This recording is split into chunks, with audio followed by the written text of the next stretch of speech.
She moved with the efficient precision of someone who'd spent 3 decades navigating these halls. First week, everyone notices. After that, your nose just adjusts. Sarah doubted that, but she smiled politely. She needed this job. After what happened at her last position, after what she'd been accused of, she was lucky to get hired anywhere. Mercy Falls was desperate enough for night staff that they'd barely glanced at her employment history. The building was constructed in 1924. Janet continued as they walked down a corridor lined with institutional green walls. Fluorescent lights buzzed overhead, some flickering in a way that made Sarah's eye twitch. Originally, it was a tuberculosis sanatorium, converted to a psychiatric facility in 1958. We have 3 wards: General Psychiatric, Addiction Recovery, and Ward C. Ward C? Janet's expression tightened almost imperceptibly. Long-term patients. Severe cases. You won't be working there for a while. New nurses start in General Psychiatric. They climbed a stairwell that seemed designed to disorient. The steps were uneven. The landings appeared at odd intervals. Sarah counted 3 flights but felt like they'd climbed 5. "This is the 3rd floor," Janet announced, pushing through another set of double doors. General Psychiatric. 40 beds, though we're only at about 60% capacity right now. Your shift runs from 11 p.m. to 7 a.m. You'll be doing medication rounds at midnight and 4 a.m. wellness checks every hour, and responding to any incidents. Incidents? Patients who become agitated. Self-harm attempts. The occasional violence. Janet said it matter-of-factly, like she was listing items on a grocery list. "You read the manual they sent you?" Sarah had. Twice. It was 73 pages of protocols, procedures, and liability waivers. "Yes, ma'am." "Good. Then you know the most important rule. Never enter a patient's room alone at night. Always have backup. Always. I don't care if they're sleeping, if they seem calm, if they're asking for something as simple as water. You wait for another staff member or you don't go in." They walked past a series of closed doors, each with a small window at eye level. Sarah glanced through one and saw an elderly woman sitting on her bed, staring at the wall. Her lips were moving rapidly as if she was speaking, though Sarah couldn't hear any sound. "That's Mrs. Patterson," Janet said, noticing Sarah's interest. "Been here 11 years. Believes her husband is coming to visit. He died in 2009. Sarah looked away, uncomfortable. The nurse's station was a glass-enclosed bubble in the center of the ward, giving 180-degree visibility down 2 corridors. Inside, 2 people were already present. One was a young man, maybe 25, with dark skin and tired eyes. The other was a woman around Sarah's age, early 30s, with blonde hair and a ponytail and a nervous energy that manifested in constant fidgeting. "This is Marcus Webb and Tessa Holbrook." Janet introduced them. "They'll be your teammates on nights. Marcus is our psychiatric tech and Tessa's been a nurse here for 2 years. 3 years in May." Tessa corrected with a tight smile. She looked Sarah up and down in a way that felt more like assessment than welcome. "You worked in psychiatric before?" "General Hospital," Sarah lied smoothly. "But I've dealt with psychiatric patients in the ER." "It's different here," Marcus said. His voice was deep, gentle. "ER psych is crisis intervention. Here, you're with them night after night. You get to know their patterns. Their triggers," he paused. "Their secrets." Something in the way he said secrets made Sarah's skin prickle. "I'll let you 3 get acquainted," Janet said. Marcus, show Sarah the layout. Tessa, medication prep for the midnight round. Sarah starts officially tomorrow night, but she'll shadow tonight to learn the routine. Janet left, her shoes squeaking on the linoleum. Sarah turned to her new colleagues, trying to read their expressions. Marcus seemed kind but exhausted. Dark circles under his eyes suggesting many sleepless nights. Tessa was harder to pin down. Her friendliness seemed forced, and she kept glancing toward one of the corridors as if expecting something. "So," Marcus said, "welcome to the night shift at Mercy Falls. It's not as bad as people say." "What do people say?" Sarah asked. Marcus and Tessa exchanged a look. "That it's haunted," Tessa said finally. laughing a little too hard. That patients see things, hear things, but every old hospital has those stories, right? Right, Sarah agreed. Though something cold had settled in her stomach, Marcus grabbed a clipboard. Come on, I'll show you the ward. Tessa, you good with the meds? Yeah, go ahead. Marcus led Sarah out of the nurses' station and down the east corridor. We've got 22 patients on this floor right now, he explained. Most have schizophrenia, bipolar disorder, severe depression, a few with personality disorders. They're here because they're a danger to themselves or others, or because their families can't handle them anymore. He stopped at a door marked with a yellow caution sign. This is room 307, Martin Hodge. Paranoid schizophrenia, highly delusional. Believes there are people living in the walls who talk to him at night. He's usually calm, but if he hasn't slept, he can become aggressive. Never approach him when he's agitated. They moved to the next room. Room 309. Lisa Chen. Severe depression with psychotic features. Multiple suicide attempts. On 15-minute observation, we check her more frequently than the others. Door after door, patient after patient. Marcus had something to say about all of them. Little details that weren't in any file. Who hoarded pills under their tongue? Who needed to be watched around female staff? Who became violent when the moon was full? And yes, Marcus said that was a real thing he'd observed. They were halfway down the west corridor when Sarah noticed a door that looked different from the others. It was darker. The wood stained almost black, and there was no window. No room number. What's that? She asked. Marcus followed her gaze, and his expression changed. Closed off. That's the old hydrotherapy room. Not in use anymore. Locked. Hydrotherapy? Cold water baths. Used to be a treatment for psychiatric patients. Basically torture, if we're being honest. Marcus was already walking away. Come on, I'll show you the break room. But Sarah lingered, staring at the dark door. She couldn't explain why, but something about it bothered her. Made her want to open it and see what was inside, even though every instinct told her that would be a terrible idea. Sarah? Marcus called from down the hall. She turned and followed him, but she couldn't shake the feeling that something behind that door was aware of her presence. Was watching through the dark wood, waiting. First night Sarah's official first shift started at 11 p.m. on a Tuesday. She'd spent the previous night shadowing, watching how Tessa prepared medications and how Marcus handled patients who woke in the middle of the night screaming from nightmares. She'd seen the careful choreography of the night shift, the constant movement, the vigilance, the way you had to stay alert even during the quiet hours because quiet could shatter in an instant. She arrived 15 minutes early, changed into her scrubs in the staff locker room, and made her way to the third floor. The hospital was different at night. Darker despite the fluorescent lights. Sounds echoed strangely, and there were fewer people. Just the night shift staff scattered across 3 floors. Islands of light and humanity in a sea of darkness. Marcus was already at the nurses' station reviewing the shift report. Hey, ready for your first real night?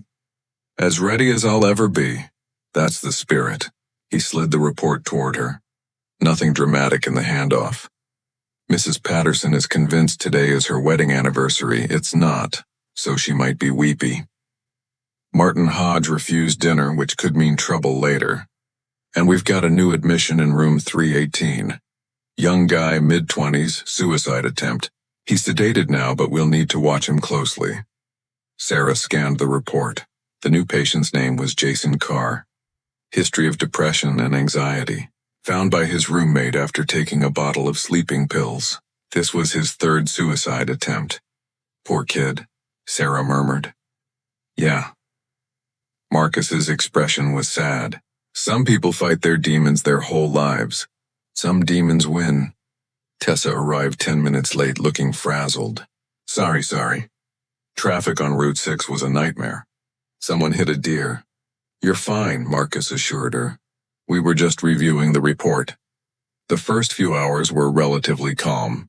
Sarah did her wellness checks with Marcus, peering through the small windows into darkened rooms where patients slept or didn't sleep. where some stared at ceilings and others curled in fetal positions. She tried not to think about what demons haunted these people in the dark hours. Tried not to wonder if her own demons were really all that different. At midnight, they began the medication round. Tessa pushed the cart while Sarah and Marcus distributed pills in small paper cups. Most patients woke easily, accepted their medication, and went back to sleep. A few were more difficult. Martin Hodge was awake when they reached room 307. He sat on his bed staring at the wall, his lips moving silently. "Martin?" Marcus said gently, knocking on the open door. "Medication time." Martin's head swiveled toward them with an unnatural smoothness. His eyes were wide, pupils dilated. "They're louder tonight," he said. "The people in the walls. They won't stop talking." "What are they saying?" Sarah asked, then immediately regretted it when Marcus shot her a warning look. Rule 1, don't engage with delusions, but Martin was already answering. "They're saying she's coming, the one from downstairs. She's been waiting so long and now she's ready." He leaned forward, lowering his voice to a whisper. "She's going to take us all one by one, starting with the new ones, starting with you." Sarah felt her blood run cold. I'll get the medication."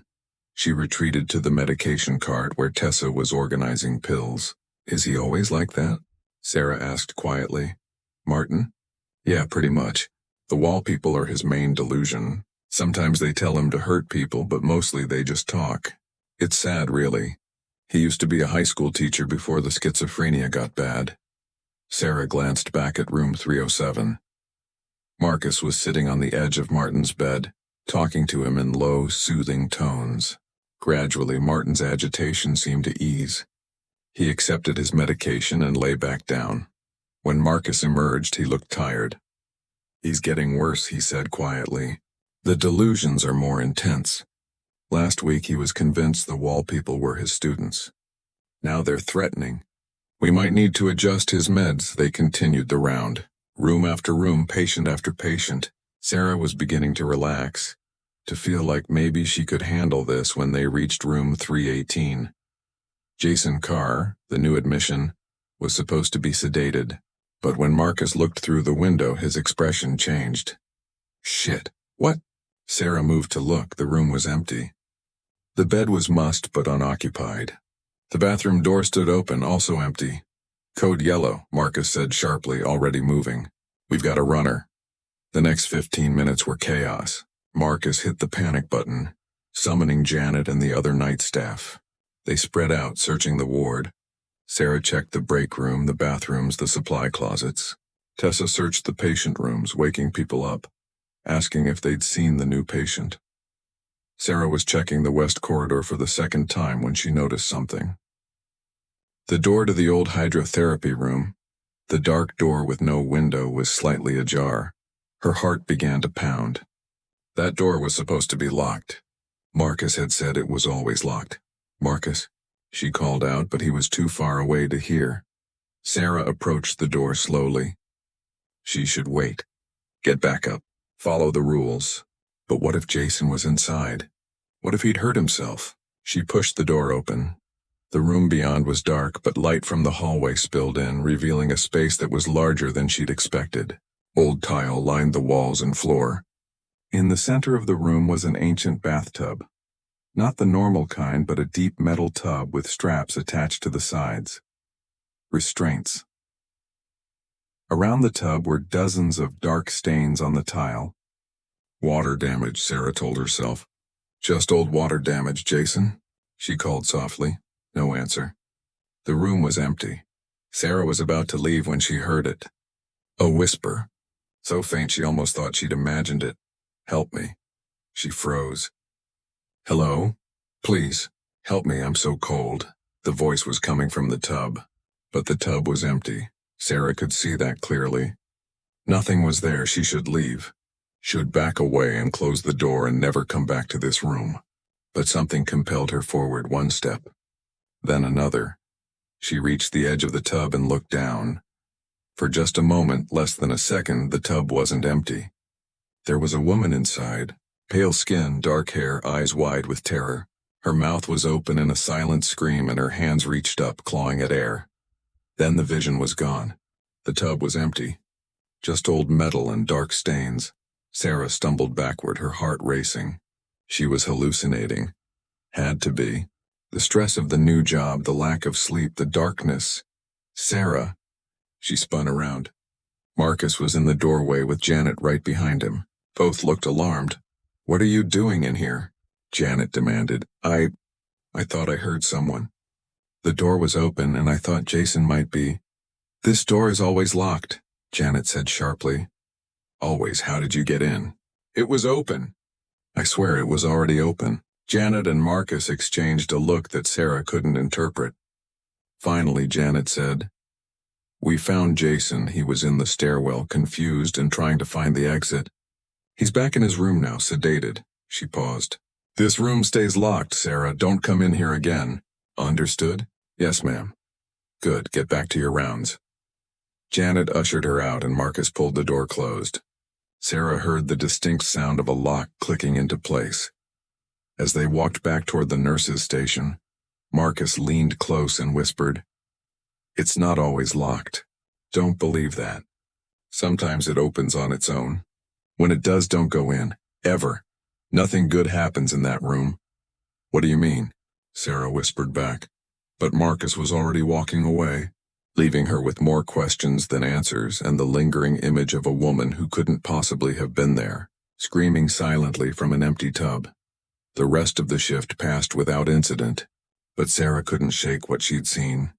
Every time she closed her eyes, she saw that woman, pale and terrified and drowning in nothing.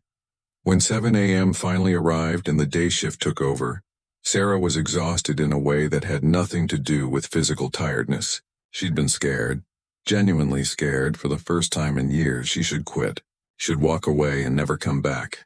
This place was wrong. Something was deeply, fundamentally wrong with Mercy Falls Psychiatric Hospital. But she didn't quit. Because Sarah Mitchell had nowhere else to go, and because despite the fear, despite the wrongness, part of her needed to understand what was happening here. Part of her needed to know if what she'd seen was real. The historian by her 5th night shift, Sarah had developed a routine. Arrive at 10:45 p.m., change into scrubs. Make strong coffee in the break room. Check the shift report. Begin wellness rounds at 11:15. She'd also developed a theory. Mercy Falls Psychiatric Hospital was haunted. Not in a creaky building way, but genuinely haunted. The evidence was mounting. There were the sounds. Footsteps in empty corridors, whispers that came from nowhere. The occasional scream that seemed to echo from inside the walls rather than from any patient room. There were the cold spots, places where the temperature would drop 20 degrees for no reason. There was the way electronics malfunctioned on the 3rd floor, phones losing signal, computers crashing, lights flickering in patterns that seemed almost deliberate. And then there were the patients themselves. The way they all seemed to deteriorate at the same time, usually around 3 a.m. The way certain ones would wake simultaneously, all staring in the same direction, all describing the same nightmare. Sarah hadn't mentioned any of this to Janet or the day staff.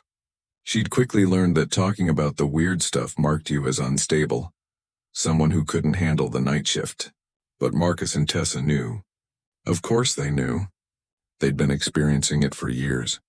"It's worse in October through February," Tessa had confided one night during a break. "Some years are bad, some years are worse. This year," she'd trailed off, shaking her head. "This year feels different, heavier, like something's building." Sarah had wanted to ask more, but Janet had appeared and the conversation had ended. On her 6th night, Sarah decided to do some research. She arrived an hour early and went to the hospital's administrative office on the 1st floor. The night administrator, a bored-looking man named Kevin, barely glanced up when she entered. "Help you?" "I was hoping to look at some historical records," Sarah said. "About the building. I'm interested in the hospital's history." Kevin raised an eyebrow. "You and everyone else who works nights. Go ahead. Archives are in the basement, room B12. Knock yourself out." The basement was accessed through a service elevator that groaned and shuddered alarmingly during the descent. The doors opened onto a dimly lit corridor that smelled of dust and old paper. Sarah found room B12 easily enough, a windowless space crammed with filing cabinets and boxes. She started with the obvious: newspaper clippings about the hospital's history. The building had indeed been a tuberculosis sanatorium originally, built in 1924 by a wealthy businessman named Harrison Whitmore, after his daughter died of TB.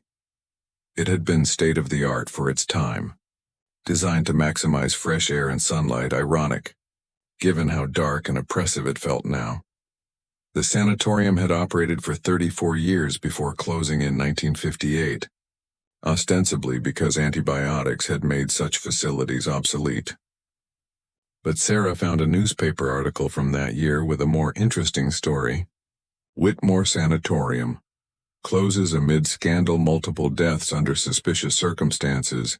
The Whitmore Sanatorium closed its doors permanently this week, following an investigation by state health officials. The facility has been under scrutiny since March, when 3 patients died within a 48-hour period. While the official cause of death for all 3 was listed as tuberculosis-related complications, sources within the hospital have questioned this explanation. "Those patients were recovering," said one nurse who requested anonymity. "They were expected to go home within weeks. Then suddenly they all declined simultaneously and died in terrible circumstances." The most disturbing death was that of Patricia Morrison, 23, who was found drowned in the hydrotherapy tub in the basement treatment room. Morrison was reportedly terrified of water and would not have entered the bath willingly.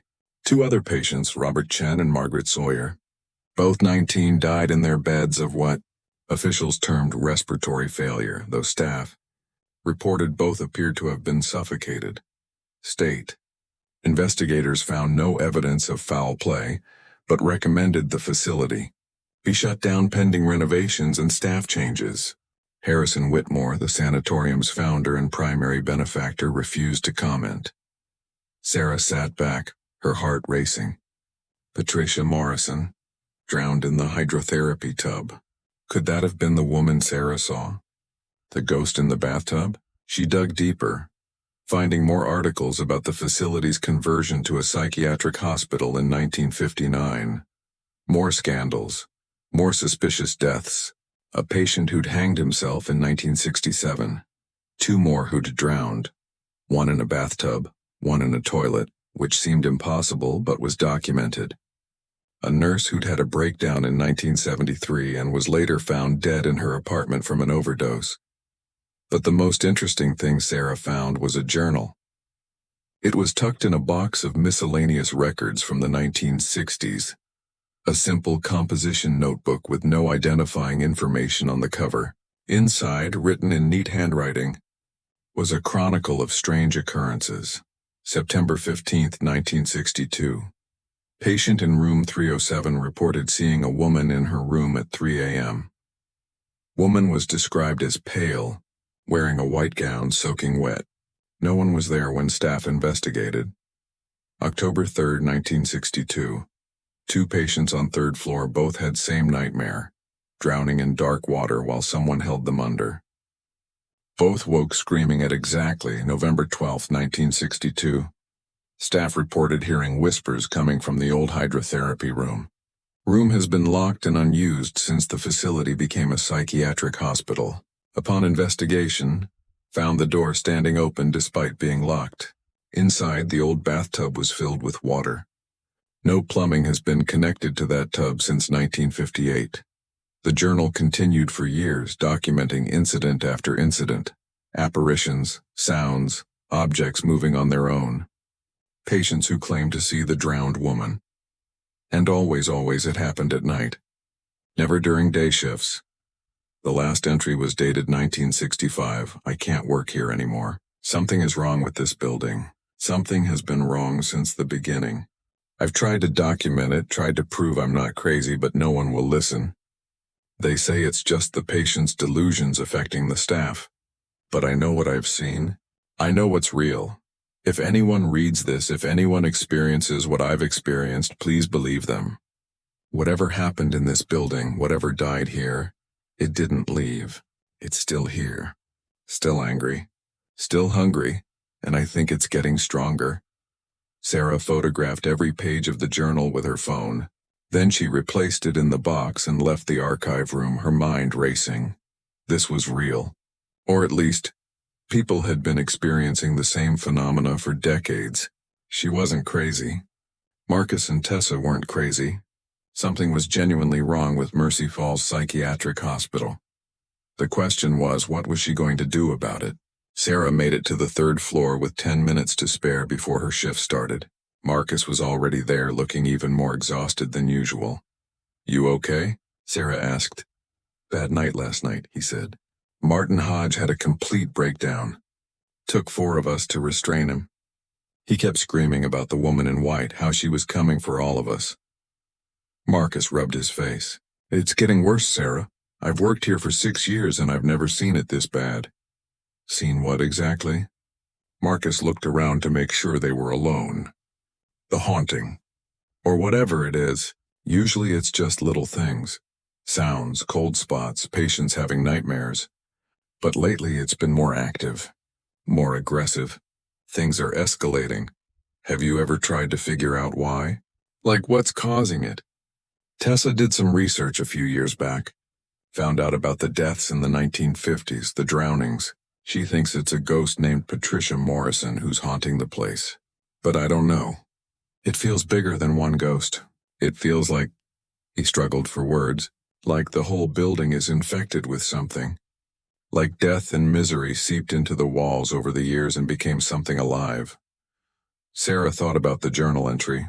"I think it's getting stronger. What if we tried to do something about it?" she said. "Like actually address whatever's haunting this place." Marcus looked at her like she'd suggested flying to the moon. "And how would we do that?" "I don't know. Research, seances? Call a priest? Janet would fire us all if she found out we were conducting paranormal investigations on hospital property. Janet doesn't work nights. And something tells me she knows more than she's letting on anyway." Marcus was quiet for a moment. Then, "Tessa's been talking about the same thing. She even contacted some paranormal group in Burlington. But they haven't responded. If you're serious about this, we should talk to her. Between the 3 of us, maybe we can figure something out." "I'm serious," Sarah said. And she was. Because she couldn't keep working in this place. Couldn't keep walking past that dark door and pretending everything was normal. If there was something they could do, any way to put whatever haunted Mercy Falls to rest, she had to try, even if it scared her to death. And the plan was simple. Document everything. Sarah, Marcus, and Tessa agreed to keep detailed logs of every strange occurrence, every apparition, every anomaly. They would gather evidence, find patterns, and figure out what they were dealing with. The first challenge was staying on task during actual shifts. They still had jobs to do, patients to care for, medications to distribute, crises to manage. The supernatural investigation had to happen in stolen moments. During breaks and quiet hours, Sarah had started carrying a small notebook, jotting down observations. November 8th, 11:45 p.m. Temperature drop in west corridor near hydrotherapy room door. Estimated 15-degree decrease. Duration, approximately 3 minutes. November 9th, 1:22 a.m. Patient Lisa Chen reported seeing wet footprints leading from her bathroom into the hallway. Upon investigation, floor was dry. Chen became extremely agitated, required sedation. November 10th, 2:47 a.m. Heard whispers coming from empty patient room 315, currently unoccupied. Investigated with Marcus. Room was empty but felt intensely cold. Marcus reported feeling like someone was watching us. The patterns began to emerge quickly. Most incidents occurred between 2 a.m. and 4 a.m., with a clustering around 3:17 a.m., the exact time that kept appearing in the old journal Sarah had found. Manifestations were more common near the old hydrotherapy room and in the rooms directly above it. And certain patients seemed more affected than others. Martin Hodge, Lisa Chen, and an elderly woman named Beatrice Sullivan, who'd been a patient for 15 years. "Beatrice is interesting," Tessa said during one of their whispered conferences in the break room. "She's been here longer than any current patient. When she's lucid, which isn't often, she talks about the drowned lady. Says she's seen her dozens of times. We should talk to her," Sarah suggested. "Janet would lose her shit if she found out we were encouraging patient delusions," Marcus warned. "Janet doesn't have to know." They waited until the next quiet night. Janet was occupied on the first floor with an admission, and the third floor was unusually calm. Sarah and Marcus went to room 302, where Beatrice Sullivan had lived for the past decade and a half. Beatrice was 73 years old, diagnosed with schizophrenia complicated by dementia. Most days she barely responded to external stimuli, lost in her own fractured reality. But tonight, when Sarah knocked gently on the door, Beatrice's eyes were clear and focused. "Come in," she said, her voice surprisingly strong. Sarah and Marcus entered. Beatrice sat in a chair by the window, looking out at the dark parking lot. "Mrs. Sullivan," Sarah said carefully, "we wanted to ask you about something you've mentioned before. About a woman you've seen." Beatrice turned to look at them. "The drowned lady. You want to know about her?" "Yes, have you seen her yet?" Sarah hesitated. "I think so. Once in the hydrotherapy room." Beatrice nodded as if this made perfect sense. "She likes that room. It's where she died after all. Where they held her under until her lungs filled with water and her heart stopped beating." "Who held her under?" Marcus asked. "The doctor. Dr. Whitmore. Harrison Whitmore's son. He was treating her for tuberculosis, but then he became obsessed with her. She rejected him, so he killed her. Made it look like an accident." Beatrice's voice was matter-of-fact, as if she was recounting something she'd witnessed personally. "They covered it up. Said she'd drowned during hydrotherapy treatment. But Patricia knew the truth. She knew, and she was so angry. So angry she couldn't leave." Sarah and Marcus exchanged glances. "How do you know all this?" Sarah asked gently. "She told me. The first time I saw her I was 19 years old, newly admitted, terrified out of my mind. I woke up and she was sitting on my bed, dripping water on my blankets. I screamed, but no one came. She just looked at me with those sad, sad eyes and whispered, 'He killed me.' He held me under and watched me die, and no one did anything." Beatrice turned back to the window. "I've seen her hundreds of times over the years. Sometimes she's just standing in corners watching. Sometimes she's soaking wet, leaving puddles. Sometimes she tries to communicate, to tell her story. She wants someone to know the truth. She wants justice." "What does she want us to do?" Sarah asked. "I don't know. I'm just a crazy old woman who sees things." "But you—" Beatrice looked at Sarah intently. "You're different. You're not sick like me. You chose to be here. Maybe you can help her. Maybe you can finally give her peace." The door opened behind them. Tessa stuck her head in, looking alarmed. "Guys, Janet's on her way up. You need to get back to the nurse's station." They thanked Beatrice quickly and hurried out. As they walked away, Sarah heard the old woman whisper, "Be careful. The closer you get to the truth, the angrier she becomes. And when Patricia gets angry, people die." The research intensified. During her days off, Sarah visited the local library and dug through old newspaper archives. She found Dr. Marcus Whitmore, Harrison's son, who'd been head physician at the sanatorium from 1945 until it closed in 1958. She found his obituary from 62, died of a heart attack at age 49, survived by no spouse or children. She found Patricia Morrison's obituary too, published in March 1958. Patricia Ann Morrison, 23, died unexpectedly at Whitmore Sanatorium where she was being treated for tuberculosis. She is survived by her parents, Gerald and Ann Morrison, and her sister, Catherine. There was no mention of suspicious circumstances, no investigation. The official story was that Patricia had drowned during routine hydrotherapy treatment. But Sarah found one more thing. A letter to the editor published 2 weeks after Patricia's death. It was written by Catherine Morrison, Patricia's sister, to the editor. My sister Patricia did not die by accident. She was murdered by Dr. Marcus Whitmore, who had been harassing her for months. Patricia told our family about his inappropriate advances, about how he would enter her room at night, about how he threatened her when she rebuffed him. We complained to the hospital administration, but nothing was done. Dr. Whitmore was Harrison Whitmore's son, and the Whitmores owned that hospital. Patricia was terrified in the weeks before her death. She begged us to take her home, but the doctors insisted she needed to complete her treatment. 3 days before she died, she called me crying, saying Dr. Whitmore had told her that if she wouldn't be his, she wouldn't be anyone's. The police say her death was an accident. The hospital says she slipped and drowned. But I know, our whole family knows, that Patricia was murdered. And someday, somehow, the truth will come out. My sister will have justice. Catherine Morrison Sarah photographed the letter and showed it to Marcus and Tessa during their next shift together.